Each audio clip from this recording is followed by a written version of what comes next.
அன்பான சகோதர சகோதரிகளே, தேவ பிள்ளைகளே, கிறிஸ்துவின் மனவாட்டிகளே, உங்கள் அனைவருக்கும் நம் ஆண்டவராகிய இயேசு கிறிஸ்துடைய கிருபையும் சமாதானமும் நம்மில் என்றும் உண்டாயிருப்பதாக. ஆமீன். இந்த நாளிலும் பரிசுத்தாவின் வெளிப்படுத்துகிற சத்தியத்திற்காக நன்றி செலுத்துவோம். இந்த நாளில் வேதனையும் சோதனையும். இங்கே பார்த்தீங்கன்னா லூக்கா 22ஆம் அதிகாரத்தில் 40ஆம் வசனம். இங்கே நம்ம ஆண்டவராக இயேசு கிறிஸ்து தன்னுடைய சீசர்களை அழைத்து கொண்டு ஒலிவமலைக்கு போகிறார். அங்கே அவர்களிடத்தில் நம்ம ஆண்டவராக இயேசு கிறிஸ்து என்ன சொல்கிறாருன்னா, நீங்கள் இங்கே இருந்து ஜெபம் பண்ணுங்க அப்படின்னு சொல்லிட்டு அவர் போய் தனியாக இருந்து ஜெபம் பண்ணுறார். இந்த வார்த்தைகளை பார்த்தீங்கன்னா, அவ்விடத்தில் சேர்ந்த பொழுது அவர்களை நோக்கி, சீசர்களை நோக்கி, நீங்கள் சோதனைக்கு உட்படாதபடிக்கு ஜெபம் பண்ணுங்கள் என்று சொல்லி அவர்களை விட்டு கல்லெறியும் தூரம் அப்புறம் போய் முழங்கால் படியிட்டு அவர் ஜெபம் பண்ணார். இங்கே சோதனைக்கு உட்படாதபடிக்கு ஜெபம் பண்ணுங்கள். அப்போ சோதிக்கிறவன் உலகத்தான், சோதிக்கிறதற்கு அனுமதி தருவது தேவன். இந்த காரியத்தில் பார்த்தீங்கன்னா, நம்மளுடைய அநேகருக்கு தேவன் மேலே ரொம்ப விசுவாசம் இருக்கும். ஆனால் ஒரு விசுவாசத்தோடு இருக்கும்போது அவிவிசுவாசமான காரியமும் வரும். இந்த அவிவிசுவாசமான காரியம் வரும்போது பார்த்தீங்கன்னா, மீண்டுமாக நமக்குள்ளாக ஒரு எச்சரிப்பை, ஏன் நம்ம இப்படிலாம் சிந்திக்கிறோம், எதுக்காக இந்த மாதிரி தீமையான எண்ணங்கள் ஏன் வருது, இது போராட்டம், ஒரு பெரிய போராட்டமாக இருக்கும். ஒரு பக்கம் விசுவாசம் இருக்கும், அடுத்த நொடியில் அதுக்கப்புறம் அவிவிசுவாசம் இருக்கும், மீண்டும் விசுவாசம். இது இயேசு கிறிஸ்து வருகையின் வரை இது எல்லாருக்குமே இருக்கும். அப்போது இதிலிருந்து எப்படி நான் விடுபடுறது, எப்படி நான் ஜெபம் பண்ணணும்னு நினைக்கும் போது தான் பார்த்தீங்கன்னா, அந்த நேரத்தில் தான் பார்த்தீங்கன்னா தீமையான காரியங்கள்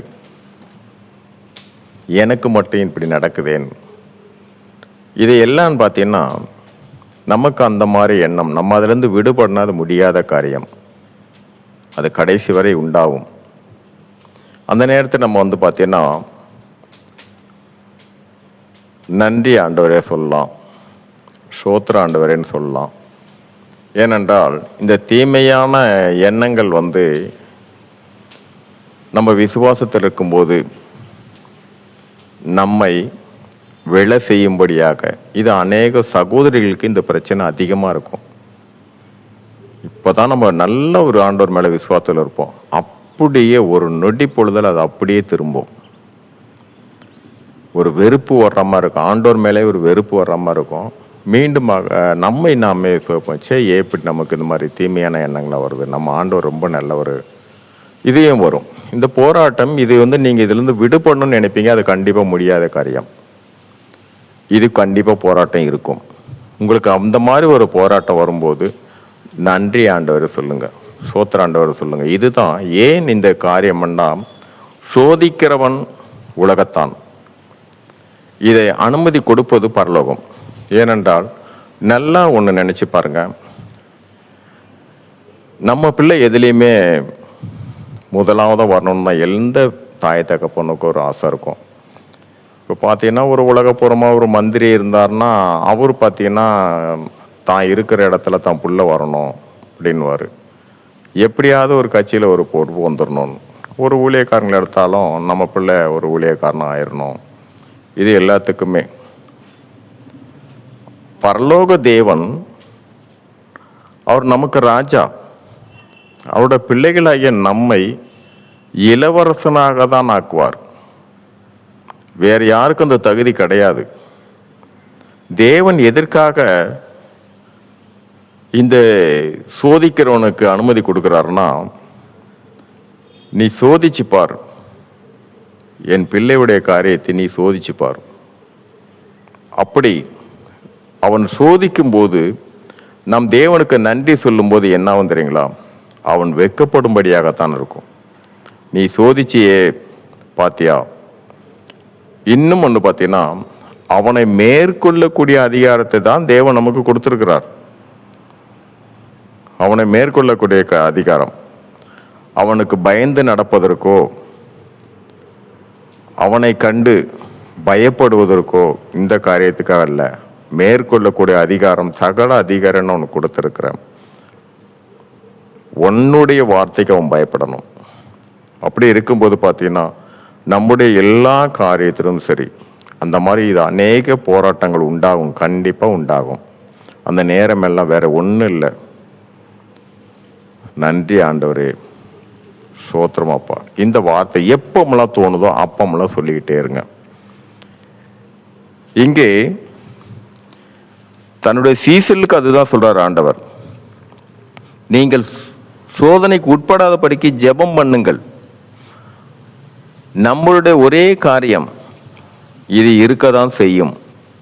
இந்த உலகத்திலிருந்து ஒவ்வொரு நொடி பொழுதும் அவன் ஏதோ ஒரு காரியத்தில், நம்ம ஆண்டவராகிய இயேசு கிறிஸ்து கூட பார்த்தீங்கன்னா எத்தனையோ காரியங்களில் ஆண்டவருக்கு விரோதமாக இருந்து பார்த்தான், கடைசியில் தோத்துட்டான்.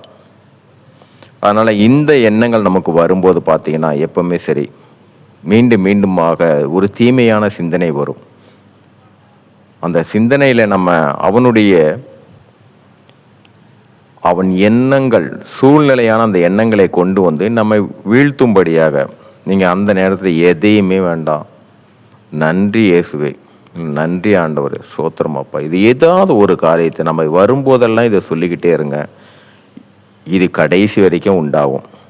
இதிலிருந்து நம்ம விடுபடணும் அப்படின்னா கிறிஸ்துவுக்குள்ளாக நம்மை நாம் பலப்படுத்தி கொள்ளலாம். அந்த நேரத்தில் வேதம் வாசிக்கிறது கூட நம்மளை சுத்தப்படுத்தும். நம்ம ஜீவனுள்ள வார்த்தைகளை தியானிக்கும் போதும் சரி, இந்த மாதிரி சோதனைகளான காரியம் வராது. அதனால் உங்களுக்கு அந்த எண்ணம் மனசில் குத்திக்கிட்டே இருக்கும். இது ஏன் எனக்கு இந்த பிரச்சனை நடக்குது? நான் நல்லா ஜெபத்தில் இருக்கிறேனே, நல்லா இருக்கிறேன், ஆனால் ஒவ்வொரு டைம்லையும் எனக்கு இந்த பிரச்சனை வந்துட்டு என்னை ரொம்ப மனசு கஷ்டப்படுத்துது. தேங்க்ஸ் சொல்லிக்கோங்க. ஏன்னா தேவன் உங்களே தான் தெரிந்து கொண்டார். அதனால தான் என் மகளோட நீ என்ன செய்ய முடியுமோ செய்து பார். உங்களுக்காக தேவன் வைத்த ஒரு திட்டம். சந்தோஷப்படுங்க. இந்த மாதிரி சம்பவம் நடக்குதுன்னா சந்தோஷப்படுங்க. ஏன்னா உங்கள் மேலே தேவன் ஒரு திட்டம் வைத்திருக்கிறார், ஒரு சித்தம் வைத்திருக்கிறார். அதற்காக உங்களுக்கு மட்டும் இந்த பிரச்சனைகள் வந்துக்கிட்டே இருக்குதா? அப்போ உங்களுடைய கட்டத்தை, தேவன் உங்கள் மேல் வைத்திருக்கிற சித்தமான காரியத்தை நீங்கள் செய்து முடிக்கக்கூடாதுன்னு தான் இந்த மாதிரி சூழ்நிலையான காரியம் வரும். அதனால் இதை ஒரு குற்றமாக நினைக்காதீங்க. எப்பமெல்லாம் தோணுதோ அப்போவெல்லாம் நீங்கள் நன்றி ஆண்டவரே, இல்லையா நன்றி இயேசுவே, இல்லையா சோத்திர ஆண்டவரே, இதை மட்டும் சொல்லுங்கள். மீதி எல்லாம் முழுமையாக நாம் அவனை மேற்கொள்ளக்கூடிய காரியம் இதுதான். சரி, இந்த நாளிலும் பரிசுத்த ஆவியை வெளிப்படுத்தின சத்தியத்திற்காக நன்றி செலுத்துவோம். இந்த காரியத்தின் மூலம் எல்லாவற்றிலும் மூவரிலும் ஒருவராக இருக்கிற தேவனே, உம்முடைய நாமம் ஒன்றுக்கே மகிமை உண்டாவதாக. ஆமீன்.